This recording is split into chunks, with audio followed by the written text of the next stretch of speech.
Still pretty, don't run a little time. You always lose it way. And all the souls in heaven, and never make your day. What's what? Still like you now. That is all I'm saying. And now the whole thing on this time is ready. But to leave us tomorrow.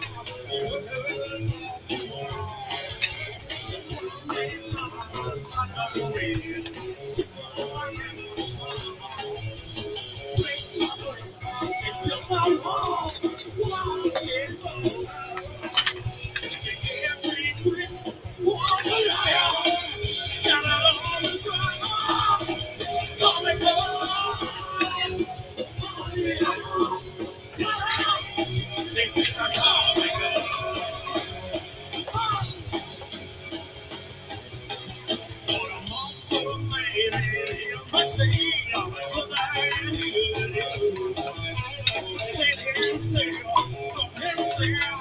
you don't want to want take my train, feel my friend. One day I still have no choice. With your fucking mouth. Tell me, girl, this is a totally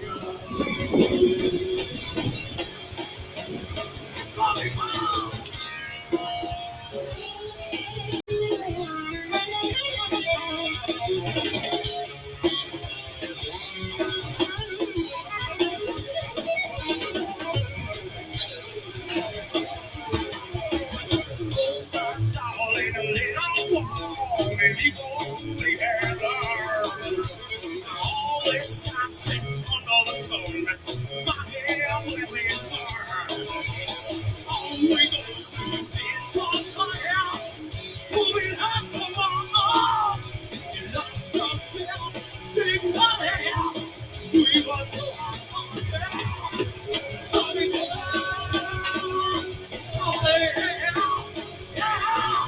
This is the time.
Mickey,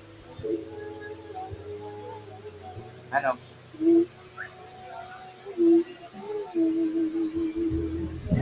Kain na kaya?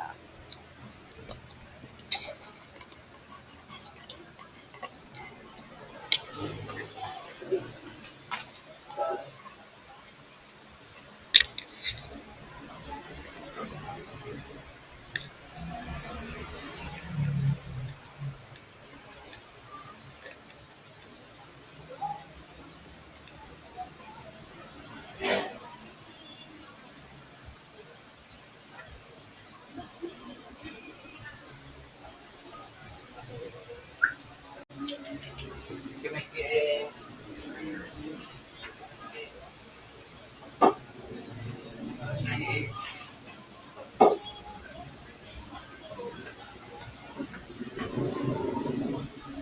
how much he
Sakali lang maisip ako, di ko lang alam hanggang sa gabi.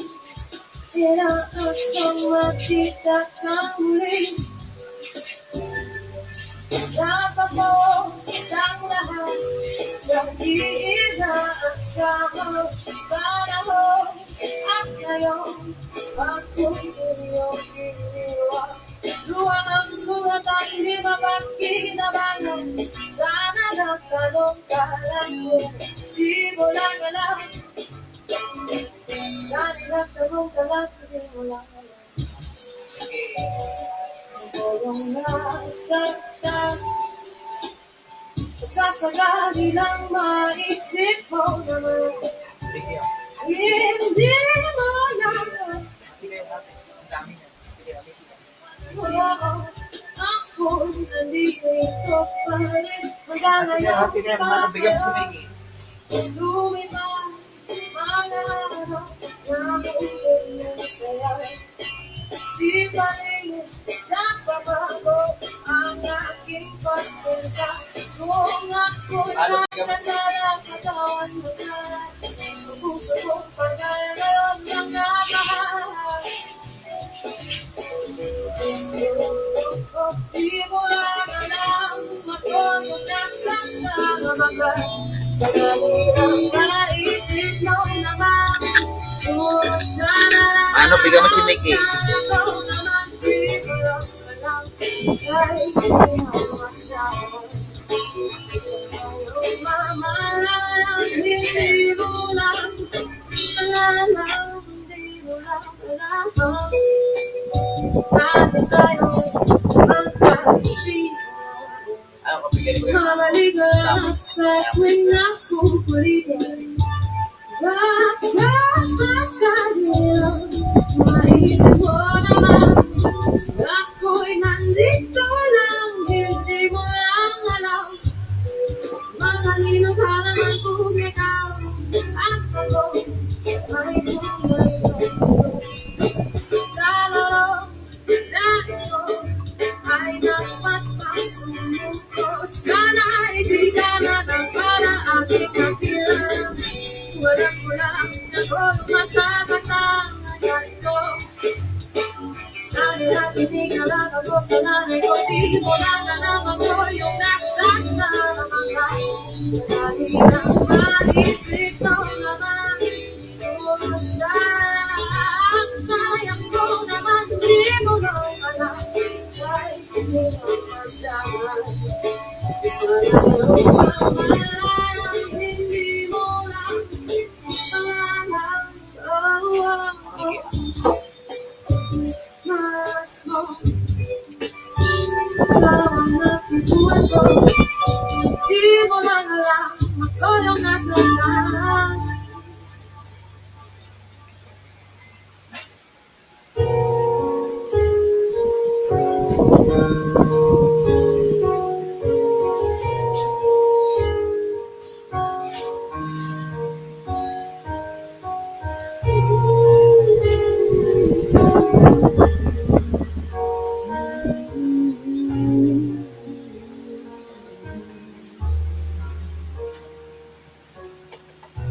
Sa hindi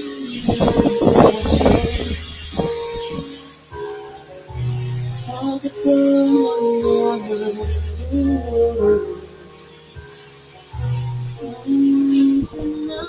ko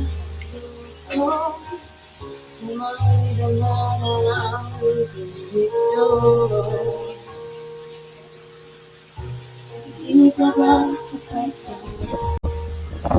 Kita lahat, hindi ko iparang sa'yo. Ibinubunya ka ng iyong mata, sumisigaw ng pagsinta. At di ba patulan ang pagsuyong na kulang? Tayo umaasan, hilag at kanluran. Ikaw ang hangtulan at bilang kanluran mo. Kung sasakip sa'yo, saan nga ba patulog? Kaya ba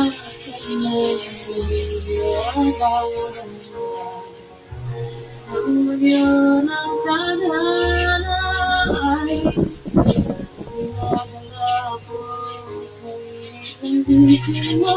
At di pa sabihin ang hindi mo maamin. Ikaw mo ba yan? Ako sa hangin, huwag mo ikatakot ang tulong ng damdamin mo. Ito ko nakikinig sa'yo.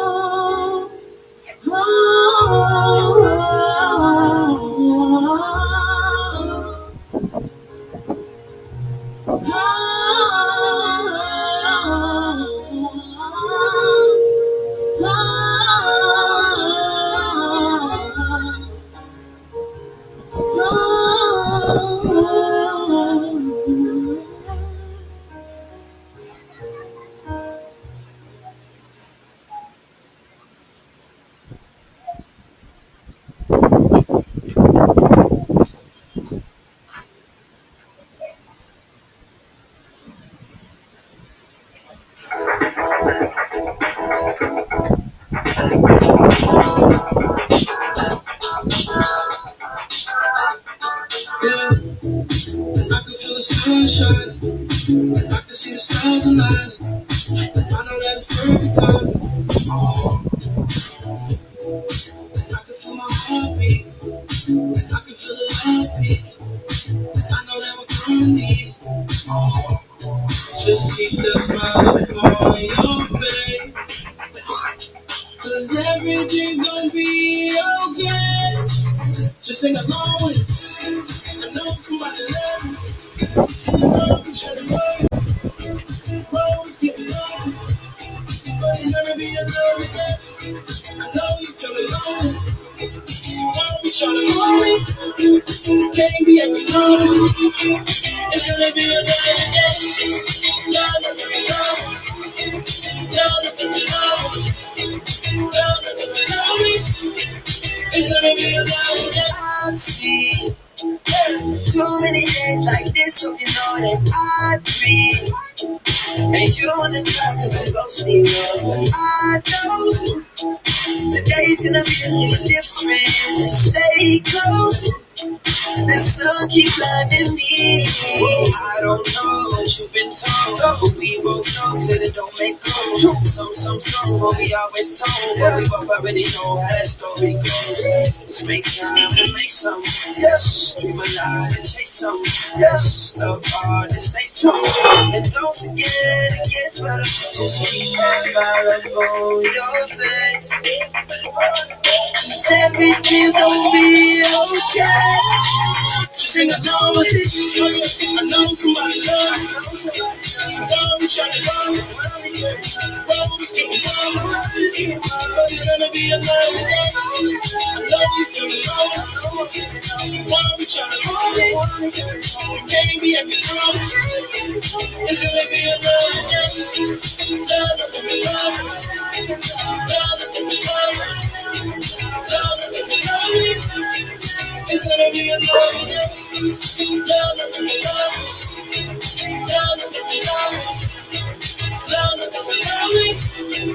it's gonna be a lovely day. Now the moon goes down and the sun gets bigger. How many of you wanna pull up with us to the function? It ain't nothing. Let your head go. Keep it jumping. Don't let your chin hang low. It don't matter who you are, you deserve a halo. Just need a little love. You can keep it pesos. I was here for some fun. That's just how my day goes. Keep that smile up on your face. 'Cause everything's gonna be okay. Sing it, go with it. I know somebody love you. Somebody trying to go. Road is getting longer. Hey, but it's gonna be a lovely day. Oh yeah, I know you feel alone. Somebody trying to go. You can't be at the club. It's gonna be a lovely day. Hey, love, love, love, love, love, it's gonna be a lovely day.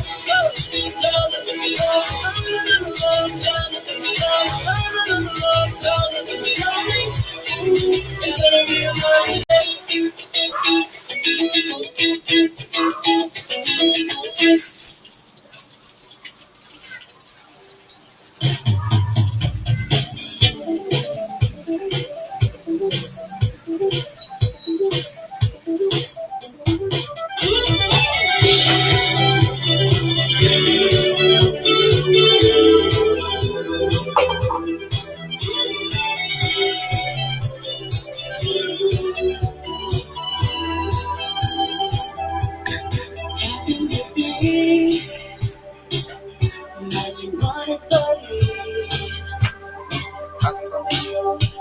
Langit inaalalaw, yan ba pinagmamasdan ang pag-alis? Dahan-dahan mabalik ang mga ulan. Tuwing nasisilayan ay naaalala ko ang gabing puno ng asa, iniwan ang pangako. Takip silip, aaminin, mahalihim. Lumilinaw ng malabo nasisilaw. Ang pintang gabi, ngunit nagmamadali. Binibilang mga natitirang sandali. Ngayon alam ko na may hangganan. Hindi na maghihintay layo aalis. Tuwing nagsisilayan ay naaalala ko ang gabing puno ng pag-asa, iniwan ang pangako. Silip aaminin ang nalihim, lumilinaw ng malabo nasisilaw. Bakit silip aaminin ang nalihim, lumilinaw ng malabo nasisilaw.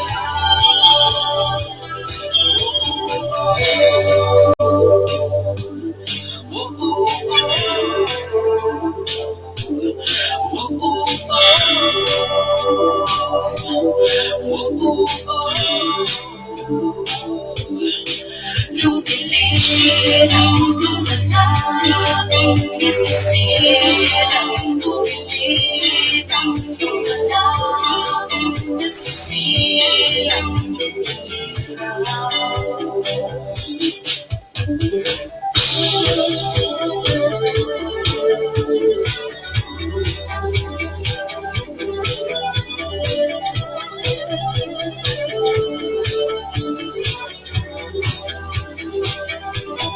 Bakit silip aaminin ang nalihim, lumilinaw ng malabo nasisilaw. Bakit silip aaminin ang nalihim, lumilinaw ng malabo nasisilaw.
And let's get started. The first one is personal development.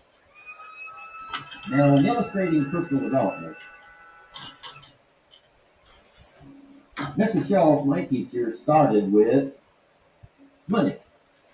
You know, money is not the only place to start in talking personal development, but it's where he started, so let me share the thoughts he shared with me back then. Let me share them with you. Here's the best lesson I can give you on economics. Very simple. We get paid for bringing value to the marketplace. That's about as simple as I can put economics. We get paid for bringing value to the marketplace. Now, it takes time to bring value to the marketplace. However, we do not get paid for time, so we cross that out. Mistakenly, the man says, I'm making about $20 for an hour. Not true. If that was true, you could just stay home, right? And have them send you money. So that's not true. We don't get paid for time, we get paid for value brought to the marketplace. Now, since that's true, here's one of the key questions of my talk to you today. Is it possible to become twice as valuable to the marketplace and make twice as much money in the same time? Is that possible? The answer is yes. Could you become 3 times as valuable as you might be right now to the marketplace and make 3 times as much money in the same time? The answer is yes. 5 times, 10 times? Of course. America is unique. It's a ladder to climb. It starts down here, let's say, at $5 an hour, and it keeps going up. Top income last year, $80 million. The guy who runs Coca-Cola. Now, that's a heck of a ladder. That's why everybody wants to come here. Right? The boat people are not headed for Vietnam. People haven't plotted and schemed for 50 years saying if I could just get to Poland, everything would be okay. Not true. Everybody wants to come to America. And the reason is because we've got the best wind ever blowing in our favor. We've got the best economic opportunity anybody's had in 6,500 years. And all you have to do is understand it and take advantage of it. Now, there's some key questions to ask here. Why would the marketplace pay someone only $5 an hour? Very simple answer. They're not very valuable to the marketplace. Now, we must underline to the marketplace. This person might be a very valuable brother. Yes. Member of the family, valuable. Yes. Valuable member of the church, of course. Valuable citizen of the country. Yes. Valuable in the sight of God, no doubt. We're all of equal value in the sight of God. But if you're not very valuable to the marketplace, you don't get much money. You say, well, it shouldn't be that way. Well, then you've got to start your own country. You know, this one's been in process for 200 years, and this is the best we've been able to come up with so far. But here's the key. You don't have to stay here. Now, there was a big debate in Congress last year that this $5 is not enough, should be 6, should be 6, should be 6. But we don't need legislation. 6 is already on this ladder. The next step up. You know, if you work for McDonald's, they'll pay you $5 an hour to take out the trash. If you whistle while you take out the trash, they'll pay you $6 an hour. So we don't need that legislation. You just need to take lessons on how to whistle. Have a good attitude. Now, as you begin to climb this ladder, why would the marketplace pay some people $50 an hour? Answer, evidently, they must be more valuable to the marketplace. 10 times more valuable. And is that possible for someone to be 10 times more valuable and earn $50 an hour instead of 5? And the answer is yes. That's what America is all about. Now, why would the marketplace pay some people $500 an hour? Evidently, this person must be much more valuable to the marketplace. That's what's important to understand to the marketplace. And would the marketplace pay one person $80 million for 1 year's work? And the answer is, of course. If you helped a company make $1 billion, would they pay you $80 million? I'm telling you, it is possible. And that's why America is so exciting. That's why this financial ladder is so exciting.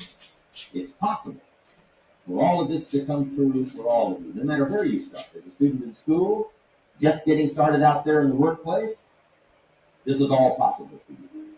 Now, Mr. Schultz gave me the clue on how to climb this ladder as high as I wanted to climb.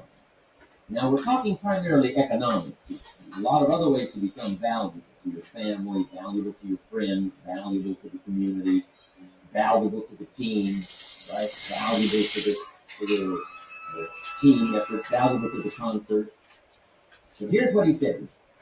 In climbing this ladder economically, all you have to do is work harder on yourself than you do on your job. Once I heard that, it made sense to me. I kept hoping that everything else would change around me. Found out that if I went to work on myself, worked on my skills, worked on my language, if I became better than I was each year, if I grew in skills and language, vocabulary, and competence, then I would become attractive to the marketplace. Not very long ago, a company called me and said, Mr. Owen, we're expanding internationally. We'd like to have a bit of your expertise to help us. Would you give us a bit of your time? We'll add some millions to your fortune. And I said, okay. And I thought later, isn't that interesting? They would call me. And then my second thought was, of course they'd call me. Who else would they call? I can get the job done. Now, what a contrast for me, farm boy from Idaho, raised in obscurity, parents of modest means, broke when I was 25. How come I would get a telephone call and someone offer me a lot of money expanding around the world? Simple answer, evidently. Something happened to me between age 25 and where I am today. And I can tell you where it all started. From my teacher, Mr. Shutt, who said to me, you don't have to change what's going on out there. That's the wind that's blowing. All we have to do is change what's going on in here. And now there's several ways to do that on personal development. And let me give you those ways. Here's the thing. We must learn from personal experience. Pretty simple. Learn from what happens to you. Look back over the last few months. Did you make some mistakes? How could you correct those for the future? Take a look back over the last year. Have you done it right or done it wrong? What's correct? Learn from your personal experience. Mr. Shope asked me when I first met him, he said, Mr. Owen, how are you doing? You've been out there now 6 years. And I said, I suggest you not do that anymore. What a simple, swift analysis in my situation. He said, if you keep doing it, the next 6 years will be like the last 6. You don't want that to happen. Let's make the changes. So learn from your personal experience. Now, here's number 2, why I came to share this video experience with you today. And that, I call it OPE, other people's experience. That's me, other people. That's your teacher, other people. That's your friends and colleagues, other people. The people you meet that can pass along to you their experiences, what's happened to them, the mistakes they made, how they corrected them, how they changed their health and changed their bank accounts and changed their income and changed their future. That's it, other people. Now, there's 2 kinds of people to learn from. One is failures. It's too bad failures don't give seminars, right? That would be valuable. Bring your notebook. Have them tell you how they lost it all and threw it all away, threw their health away, and threw their friendships away, and things didn't work out well. That would be valuable. But now then, we must also learn from positives, people that have done well. They've got the health, and so we ask them, how did you become so healthy? They've got the skills, so we ask them, how did you become this skillful? They've got the income, so we ask them, how did you get here in such a short period of time? So now, here's what's important in personal development. In learning from other people, we learn, number 1, by observation. We learn what we see. We watch people that are successful in what they do. In sports, we watch their discipline. In business, we watch their discipline. By observation, what we can see. The reason I created this video is something that you could see someone's experiences translated for you. Second, we learn by what we hear. I've got some of my lectures on cassette tapes, so you can take them with you wherever you go and learn by listening. Turn your car into a mobile classroom and listen. And then listen to the sermon on Sunday morning. Listen to the lecture. Listen to the teacher. Listen to someone who's got something good to say. And then number 3 is vitally important on personal development, and that is read all the books you can possibly read in your lifetime. Mr. Shope got me started on my library. I've got one of the better libraries. Haven't read everything in it, but I feel smarter just walking in it. My library. At least I was smart enough to buy it. Now I got to be smart enough to read it. And then, of course, I got to be smart enough to decide what's valuable and then do it. But this one is very important. Become a good reader. Books that helped change my life. Mr. Shope recommended, of course, the Bible. And my parents made sure I was a pretty good scholar by the time I was 18. That's been so beneficial for me, drawing from those illustrations, reading about those stories, people who made it and people who didn't make it, and what the difference was. And then other books that helped to really change my life. One called Think and Grow Rich by Napoleon Hill. And then a book that helped me become financially independent by the time I was 16. And that book is called The Richest Man in Babylon. I'm going to share a little bit of that book with you when I get to financial independence today. I started reading the books, attending the classes, and making sure that I got in front of people that had something good to say. And then I started keeping a journal. One of the major things my teacher taught me was to keep a journal. He said, don't trust your memory. If you hear something good, just make a little note and write it down. Now, at first I took notes on pieces of paper and torn off corners and backs of old envelopes. And it didn't serve me well, thrown in a drawer. Then I learned to keep a journal, a bound copy of all my journals. So I would suggest you do the same. Things that impress you, a poem that impresses you. When you attend a class, some of the ideas that impress you, jot them down. You read something in a magazine, right? Some ideas. Take those out, put them in your journal. Keep a good journal the rest of your life. This will serve you well. My journal makes up a significant portion of my own library. And if you saw my library and saw my journal, I'll tell you what you'd have to say. This is the library, and these are the journals of a very serious student. No wonder Mr. Rome is invited to lecture and speak on his experiences around the world. So I want the same thing to happen to you. Value captured that you can resort to later. Go back over it and review it and let it become valuable to you. So that's my first step. Work harder on yourself than you do on yourself. Develop the skills. Learn the lesson. Take the class. Absorb all that is being taught to you. And then later on, of course, you can sort it out, what's valuable to you, and how to refine it for your business and for your life and for your future. The main thing is to get it and start this process of personal change, personal development.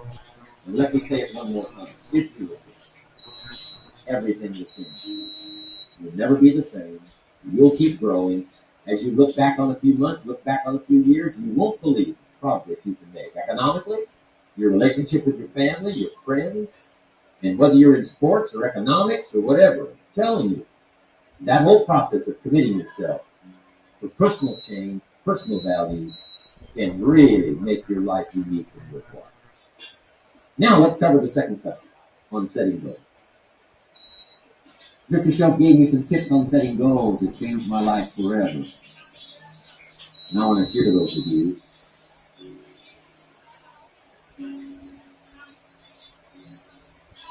So let's talk about setting goals, and I also want to tie it to personal development, and you'll see how I'm going to do it as I progress here. Setting goals. We need to take a look into the future. There are 4 things to consider in terms of attitude. One is how you feel about the past. Best advice I can give you on that is treat the past as a school. Let it teach you the mistakes you've made, the things that went wrong, the things that didn't work. Don't use the past as a burden to carry, and don't use the past as a club to beat yourself to death. Past losses, past failures, past mistakes. But let the past be a school. Tough school maybe. We've all been through some tough stuff. So if you feel good about the past, draw from it for experience and let it teach you. Then next is how you feel about the future. You've got to have the future well designed. The future is called the promise. And here's what we teach in our leadership series. The promise of the future can be an awesome force. for your own future. The promise of the future, designing the future. There's two ways to face the future. One is with apprehension, and the other is with anticipation. I promise you, in my travels around the world, most people face the future with apprehension. And here's why. They don't have it well designed. They've sort of left that up to someone else to fix. Here's the best way to face the future with anticipation.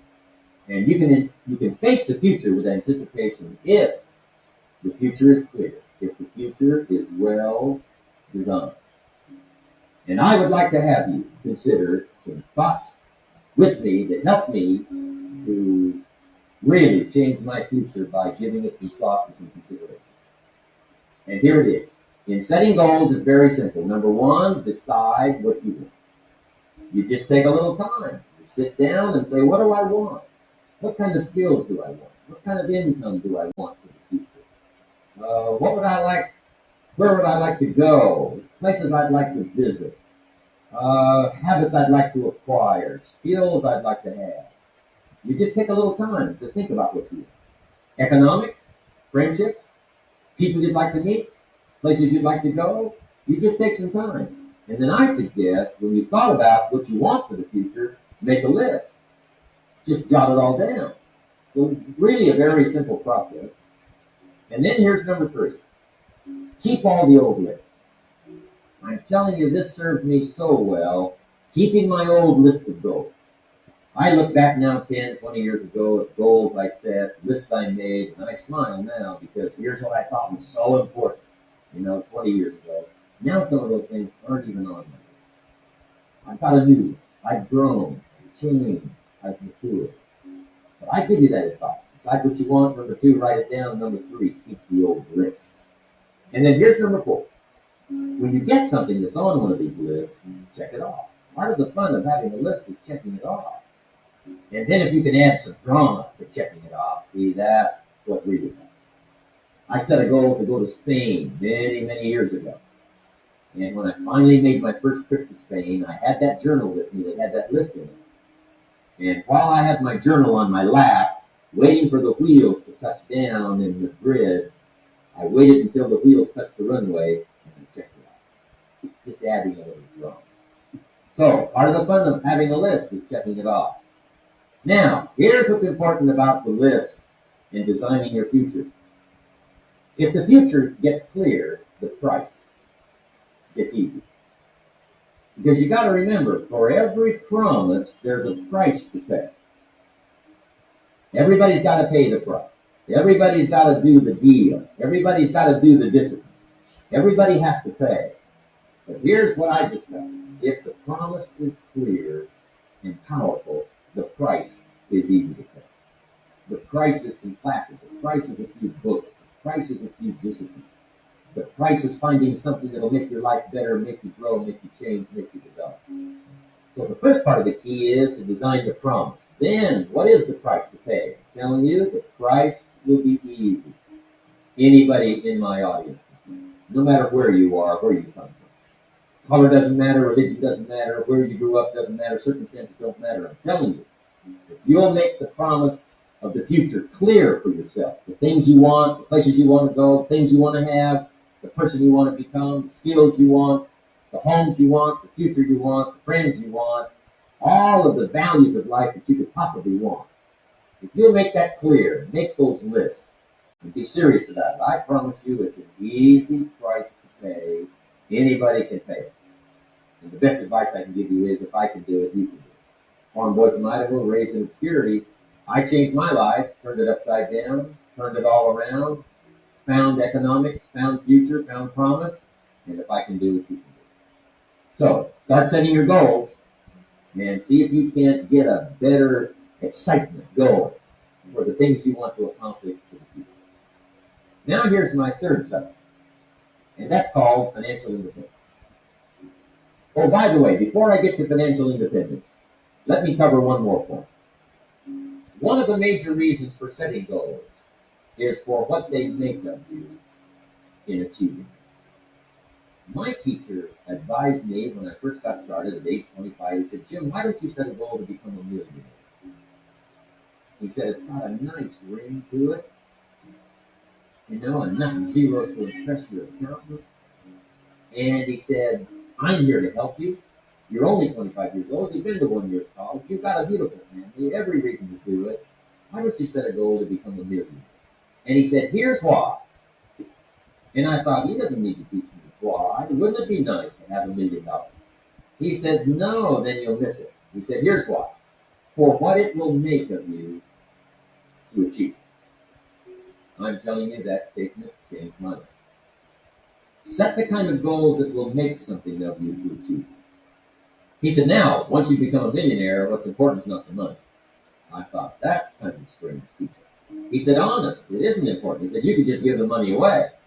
Now, I did better than that. I lost it all. By the time I was 31, I was a millionaire. By the time I was 33, I was broke. And I'll tell you a little bit about that story later. But when I lost all my money, guess what? I found out that the show was right. What was valuable was not the money. What was valuable was what I became to earn the money. The skills I had, the knowledge I had about the marketplace, the values that I had going for me. They were more valuable than the money. And here's an important statement to remember. It's not what you get that makes you valuable. It's what you become.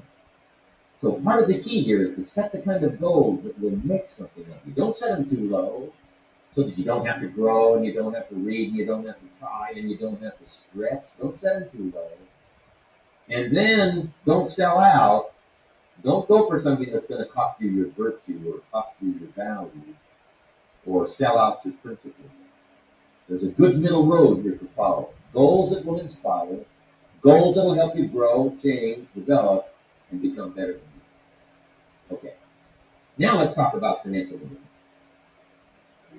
How to become rich by 40, 35 if you're extra bright, much sooner if you find an opportunity like I did. Let me show you how I did. Financial independence. First of all, I like the phrase financial independence. Some people are a little bit concerned about using the word becoming rich or becoming wealthy, and I can understand that. I struggled a little bit with this. Is it okay to go for becoming rich, go for becoming wealthy? And maybe that's a bit too strong a word, a strong term. So here's what I've come up with that I think is comfortable for me, and that is how to become financially independent. I think it's every person's heritage here, especially in America, to become financially independent. Now, let me give you my definition of financial independence.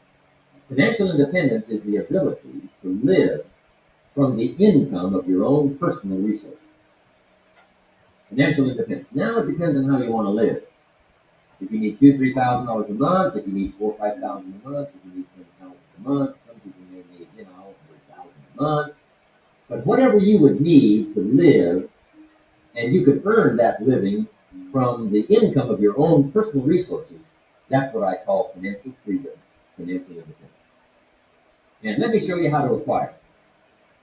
If you start at age 15, between ages 15 and 35 is 20 years. And in my personal opinion, based on my own studies and my own experience, 20 years, in my opinion, is enough time to become financially independent. If you're not, you don't live in the wrong country. Probably what's happened is you have the wrong plan. And it's easy to be a nice person with the wrong plan. I found that when I was 25 years old. I was broke at age 25, and I was a nice guy. You would have liked me. But I'm telling you, my plans up until then, especially my financial plan, left me broke. I totally changed it the next 6 years, and I became financially independent. So I know what I'm talking about.